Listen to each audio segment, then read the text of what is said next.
Islam fundamentally is tawheed, which means pure monotheism. To believe there's only one God worthy of worship. So we don't believe there's a man as a God, i.e. in the Christian incarnation theories. We reject that.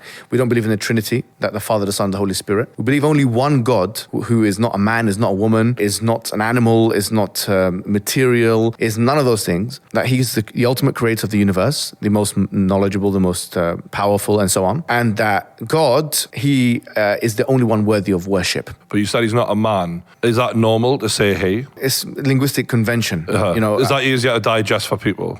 It's not conventional in the translation. Okay. But if you say God the thing, for example. That's kind of how I think about it. Yeah, it's a thing. It's just all-powerful thing. It's an entity, which is an all-powerful thing, which initiated the universe, is maintaining the universe, sustains us. As without this thing, nothing else would be. That if you remove this as the necessary existence, if you remove this God, that nothing else could instantiate in the universe and so on. This is the all-powerful one. So we say that the purpose of life, is to worship God, which means to take this thing as the ultimate authority. So in other words, to say, there's nothing that goes above and beyond this authority to accept this. If someone accepts this, they are manifesting the ultimate purpose of life. The Arabic language works differently than the English language. In the English language, you have three options. You can use he, or you can use she, and you can use it. He obviously has a male connotation, she is a female connotation. The word it is for inanimate objects. So it would be inappropriate for Allah because it necessitates the assumption that it's a non-living thing. None of those three options can truly do justice to the word for God.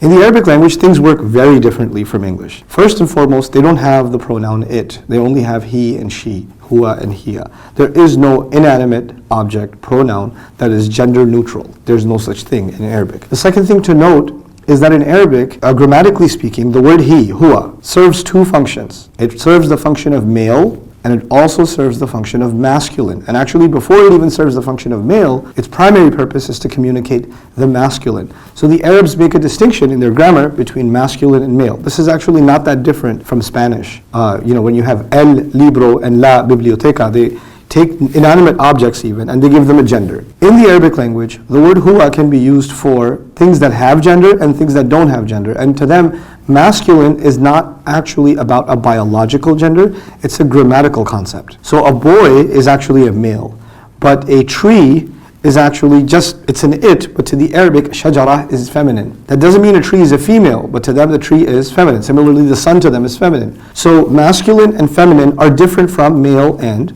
female. Now the question assumes, because the English language, it uses the word he for males, that the Arabic equivalent, huwa, must also be used for males. It's just not the case. It's actually used for masculine or for the male. As an overview, the Arabic language as a construct has certain principles that dictate how the whole language is organized. And one of those guiding principles is that the masculine is the default. In other words, unless, kind of like the law of inertia, a body will remain stationary until a force moves it. It's kind of like that, where you have like a word will remain masculine until there's a reason to consider it feminine. The fact that the masculine is used for Allah, huwa is used for Allah, actually indicates that this is the default state. It's how it's supposed to be. Using the feminine would have actually been a problem. That would have been leaving the natural default state, the truly neutral state in Arabic, and going to the unneutral state, which is the feminine form in the Arabic language. So, since its inception, since the beginning of the Quran, nobody actually attributed masculinity to Allah, even among the pagan Arabs. We're still going to be limited in English. We're going to have to use the word he because we don't have a better word.